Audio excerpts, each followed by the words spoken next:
In 1989, my manager said to me, Ramez, you gotta build rapport with people. I had no clue what rapport was. He said, you just have to find something in common.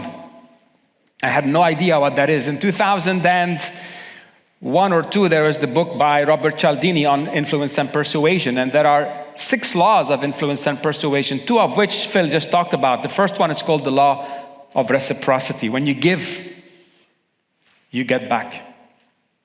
Are you a giver? How many of you feel you are givers? Raise your hands.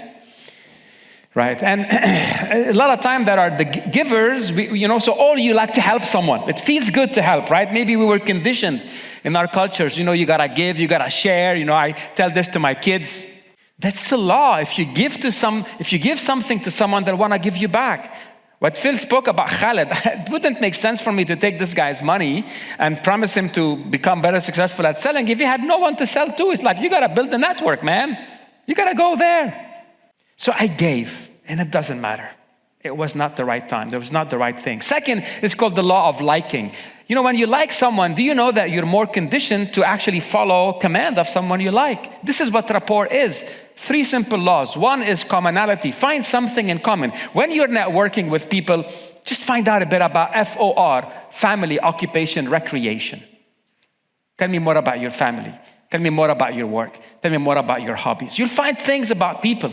And what Phil talks about following up, don't follow up to send your company brochure, right? Follow up to say, I found out that you enjoyed the underwater hockey. A friend of mine, you won't believe it, I'm going to connect you with him. Is that okay? And you can connect them to Phil.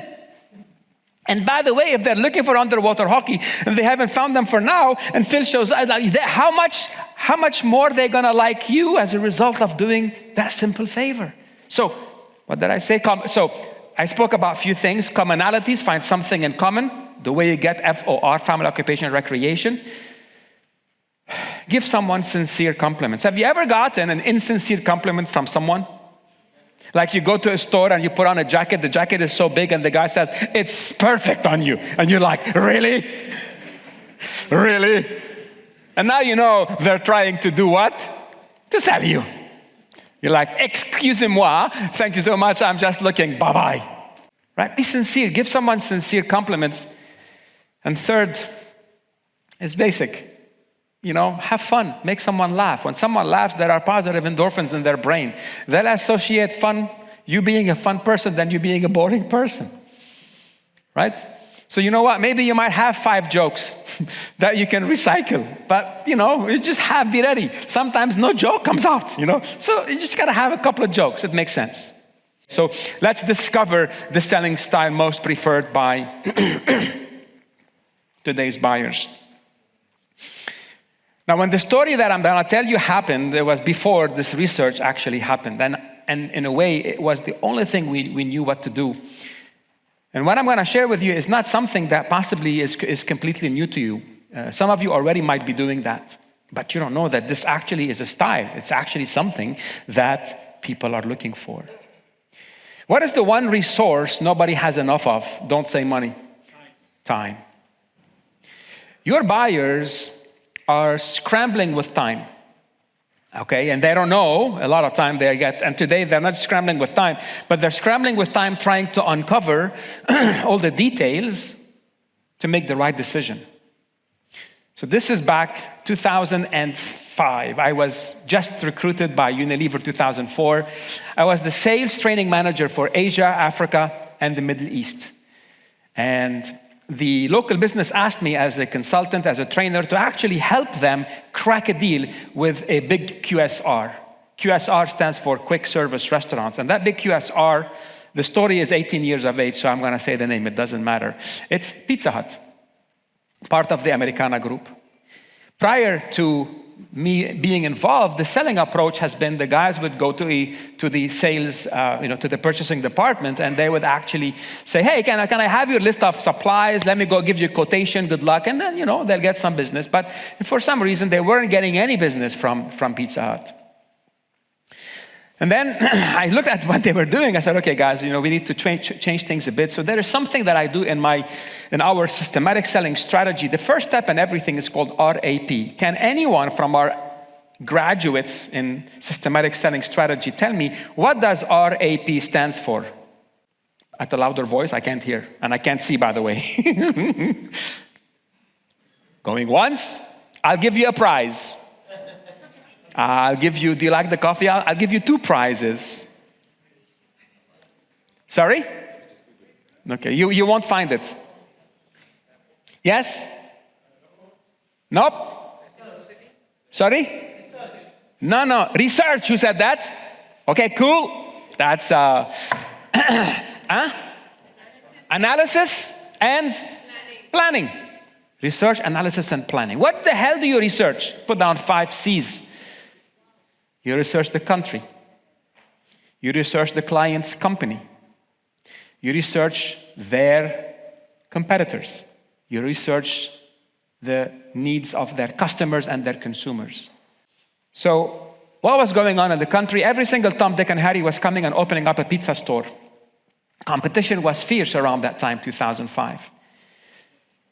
I asked my R&D team and my marketing team to give me a bit of research on what's going on with pizza, on Italian cuisine, and they came back and said, Ramez, Italian cuisine is one of the top cuisines, international cuisines.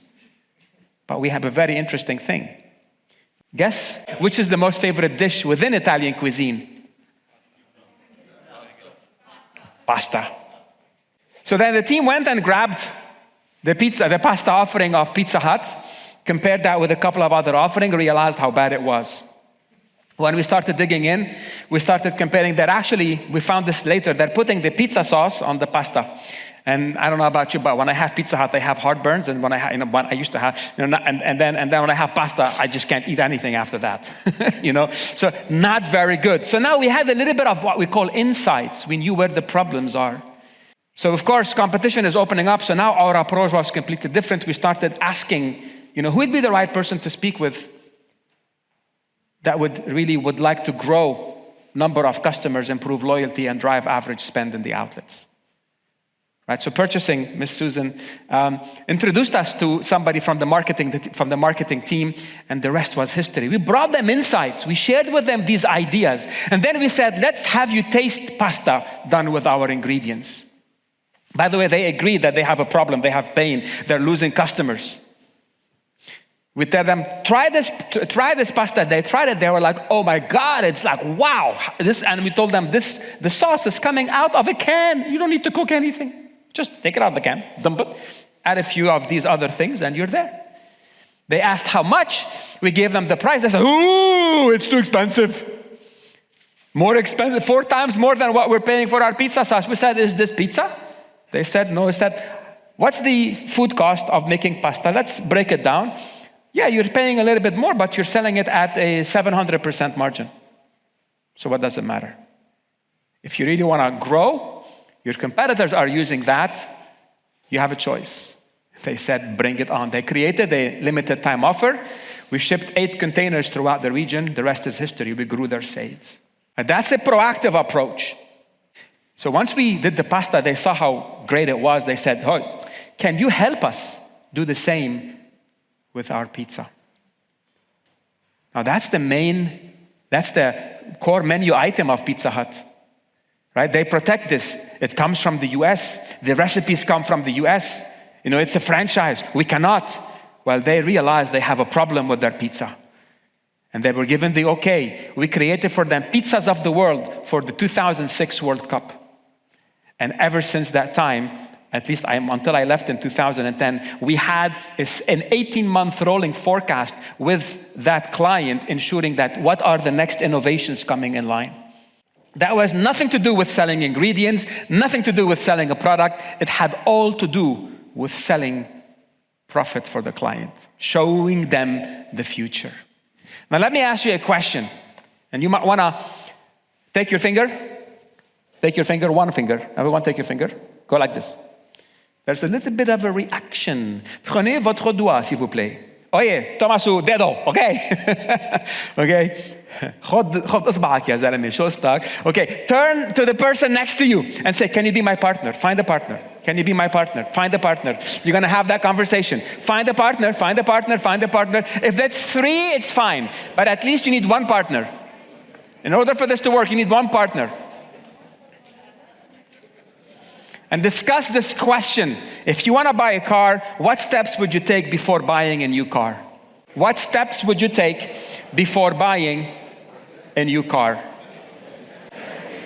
How many of you would simply walk to the showroom?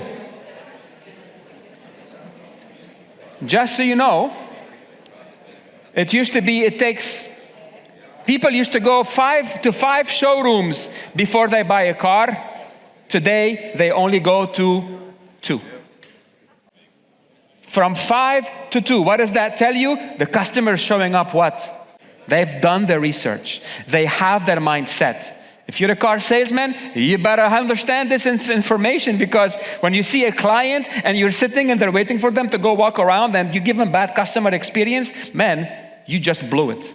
I know a person that wanted to go buy a Porsche. The guy didn't pay attention and he ended up saying, what is that? He ended up buying a Tesla. Just because of the customer experience. So anyway, that's not the whole point. But look at what happens. Today, the buyers have a lot of information. They have to do so much research. They talk to people, they go online, they download brochures. And if you're selling complex solutions, IT solutions like Alan has been, we'll talk a bit about that, Alan, selling very complex, multi-million-dollar deals, right? Technical solutions. So you need to download all these things. There's a lot of wealth, a plethora of information, and buyers are swimming with information. And then they give you a call at that third step.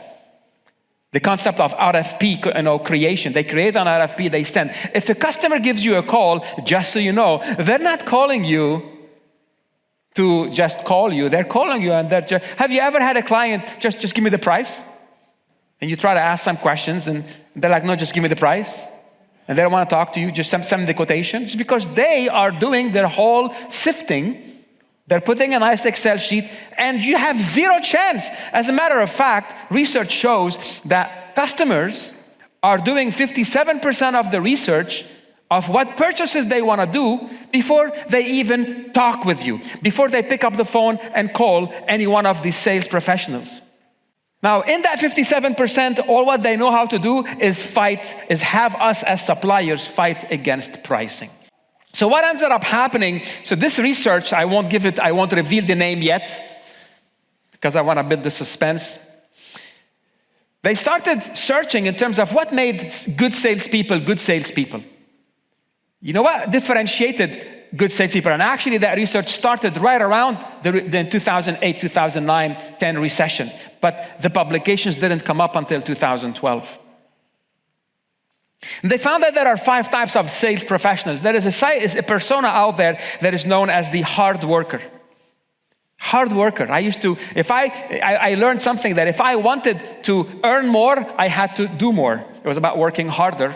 Then I figured out harder and smarter could also be useful. So how many of you are hard workers? Raise your hands.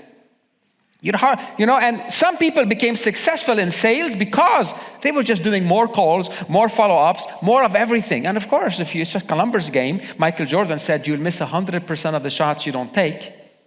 So give more shots, man. Just keep throwing the ball. So there's the hard worker. There is what we call the lone wolf. Now, this is someone that is a little bit, I would say, let me do my thing, Ramez. I'm not coming to the meeting. I'm not doing this. Just let me do my thing. And by the way, you might find you might be one of those people. I'm not going to ask you if you are, okay? But there's nothing wrong with that. That's a style. And by the way, lone wolves are good salespeople as well. If you're leading a team and you have these different personalities, like a fruit salad bar, a fruit salad. You'll have different types of fruits. You just have to know how to lead the team. How to leverage each one's strength. And if you're that lone wolf, let your leader lead you. Don't just do things. There are times where you need to be part of a team. And there are times where, okay, you're going to be able to go do this. Otherwise, you become destructive to the team because everyone is looking at you saying, why he doesn't have to come to the meeting and I have to, and I can tell him that. You know what I mean? So be part of that team. So I understand your lone wolf strategies. I'm all for them. The only thing is make sure that it is constructive, not destructive. You have something called the relationship builder. So the relationship builder is someone that builds strong advocates. So the way that the relationship builder is described, the customer says, when research would ask a client, tell us about the salesperson, they said something like, he's nice or she's nice. She's very helpful. They're really good people, right? How many of you are really nice people and you really want to help your clients? How many of you are not nice? Why are you sitting here? I don't have not nice people in here, So we got that to think about, but just notice the description I gave you. And then we got something called the problem solver, someone that will go and would want to solve customers' problems, right? It's reliably respond, so whatever requests, they're there to help, they're there to solve. Ensures that all problems are solved, detail-oriented in the way they're handling. So, the invoice is on time, the shipping is on time, so they'll make sure they are troubleshooting everything. And then there's this thing called the challenger. And the challenger has a different view, understand customer business, loves to debate, and pushes the customers. I call this tough love. Now, the challenger is not a jerk. And a jerk is somebody that is like kind of shay of Helou, like someone that feels they're above everybody. No, the challenger is someone that when we asked customers about it, tell us about the experience of working with the sales rep, it was something like, you know what? When Sally comes to our meeting, when Sally comes on, I just clear my desk because I know she's gonna give me value. She probably knows my business better than I know my business. I cannot work without her being part of my team to give me insights, to help me look at alternatives, check out the various options, and I really, she makes it very hard for her competitors to come and talk to her, to us afterwards. So these are the 5 styles. I want you to kind of put in your mind, pick one of them. Which one best describes you? So this is the question. Don't go to the QR code. Which persona best describe most of you as sellers? Or if you're the manager, which persona best describes your salespeople? And here, you gotta be honest with yourself. You can see the percentages. We got 14% challengers. And again, the challengers is not that they challenge the customer in a bad way. They actually challenge them. And actually, when they're challenged, the client says like, you know what, you're right. They kind of build a different perspective, right? So relationship builders are really, you gotta be nice, you gotta build liking, you build reciprocity, that's really amazing. Lone wolves, okay, that's the percentage. You're out there, so okay, problem solvers, so that's how you've solved, that's how you've made things fantastic, and then, amazing to see a certain number of hard workers. Great, so this is the beauty of this research. It's probably the most recent research that is not just quantitative, but also qualitative. And now I can go back to the slides, please. So this is coming from this research from the book called The Challenger Sale. And then Matt Dixon wrote another book called The Challenger Customer. And what they found out is that, you can see it very well, this is a bell curve. In the bell curve, that is what we know, the types of sales professionals. We have low performers, core performers, the middle ones, and then we have high performers. Now, what they found out, though, is that there is a statistic. Just look at the dark blue compared to the light blue. The percentage of core performers, or of core performers, was higher on the relationship builders. So relationship builders, a lot of them are core performers. Only 7% of those were challengers. If you look at the other side, the challengers, those that bring new insights, that educate the customer, that do the research, there's a pattern out there where 39% of those were in the core performers. Now, it doesn't mean relationships there was no core performers, but the percentage is quite clear. There is a pattern. This is science. There is a certain thing that if repeated, you can achieve the same. Now, what you'll realize, why is there that difference? The challengers do 3 things. Number 1, their goal is to teach the customer certain things. I was teaching my clients about the insights, about the menu, about the top recipes. I tailored my approach to their particular needs. And then we took control of the conversations. And sincerely, back in 2005, this book wasn't even written. So there is this style already among you, and you don't know that you're doing that. But if you're doing it, imagine if we can take what you're doing and duplicate it. How much more can we achieve? How much more can you achieve? Now, does that mean relationship builders are bad? No, the only thing is, it's one thing to be nice. The other thing is to say, man, they're not just nice, but man, they're bringing me value. Value is not in the product. Value then becomes in the way you sell the product, becomes your own message that you drive to clients. On the other side, relationship builders, they want to get along with others. They want to be likable, and they're generous with their time. That's the person that will change things for the customers. You know what? There's a very thin line between a client giving you a call at 11 o'clock, 12 o'clock at midnight, and then doing it repeatedly because they forgot to do things right.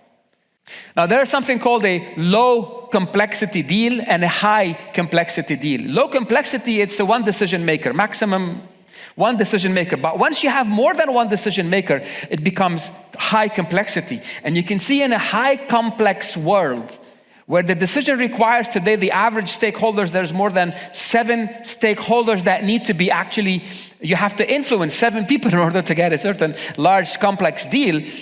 The challengers by far outweigh the successful deal makers. Now again, you can see here a new perspective. Why are the challengers are top? They offer a unique perspective, have strong two-way communication, and they're comfortable in discussing money with clients and terms and things like that. And they can pressure the client positively. I call this tough love. No, that's not going to work. I would challenge you that. So they do it in a nice way, not in an arrogant way. They learn how to use the art of pulling versus pushing.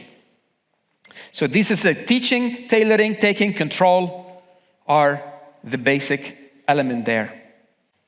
So here are some insights. What we found is today big companies are big companies. Big brands are big brands. Whether Unilever, whether Nestle, whether Kelly Food Service, we all have huge big players.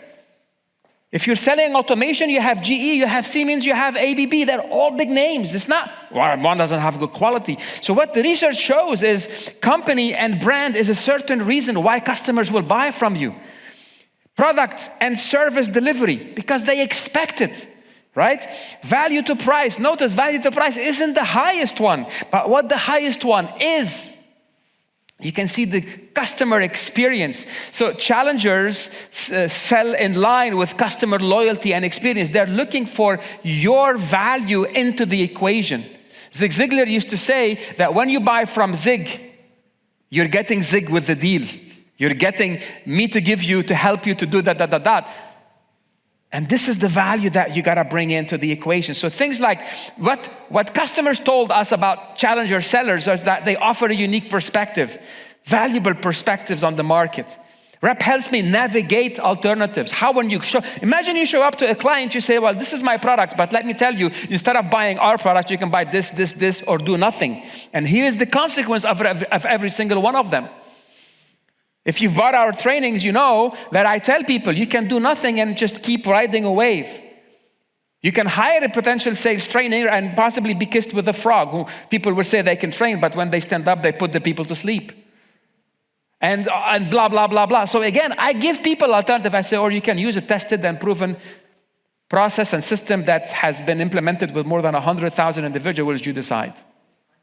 That's a simple way of help me navigate, help me avoid potential landmines. Reps educates me on new issues and outcomes, provide ongoing advice, consultation. Supplier has widespread support across my organization. They are well positioned inside of the company. They know finance, they know supply chain, they know marketing, they know sales, they know the people at the site if needed.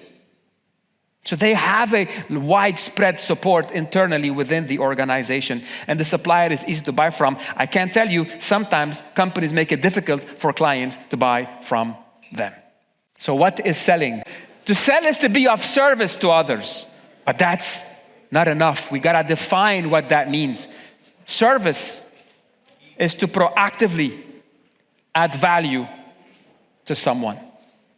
To proactively add value to someone. If you look at the evolution, era selling products, era 1, era 2, era 3, Nature of sales conversation used to be we lead with features and benefit. It became lead with questions. By the way, questions are still important. But you gotta know how to ask versus lead with insight. Ideal sales rep profile, talking brochure can show up and vomit over the client. Interrogator, you gotta become a good asker. And now we're moving into challenger mode. Key stakeholder engagement, decision makers, they look for coaches and advocates, so they'll find other people to help them influence and hear. They look for mobilizers, people inside of the organization that care about that result. Because internally, these stakeholders are gonna negotiate. So can you find the one or two people that have the most power to influence the decision? When we engage, when customer assesses options, when customer understands the needs, they give us a call. But imagine when customer is learning. So here you gotta interrupt that pattern. In that 57%, research shows that if you engage with customers early enough in that process, you have a 30% chance increase of converting that opportunity. Who would like to increase your conversions opportunities by 30% by simply engaging early? So now, Ahmed, remember we used to go looking at marketing insights. We used to go look at packaging. How does a product sit on the shelf? Is the packaging, because the eye buys first. Ahmed sells plastic packaging for multitudes of different FMCG companies. I think Unilever are one of your clients. They're sitting there, a couple of them here today. So we went to understand how does a product look like on the shelf. It's not like, Habibi, hi, how are you? Do you have a requirement for plastic packaging? Yeah, I can do it too. Me too. We become a Me Too product. Flow of information. Customer places the order. Customer gets coached. But here as a challenger, we coach the customer on how to purchase. Imagine if you write their RFP for them. So my question for you today is, if you keep on doing what you're doing, you will keep on getting what you're getting. If you're happy with it, good luck. But if you're not, make a decision to dig deeper. Make a decision to ask us for help. Or ask somebody else, but make a decision to ask for help because the landscape is shifting. And if you're not ready, to make that shift, maybe others might do it before you.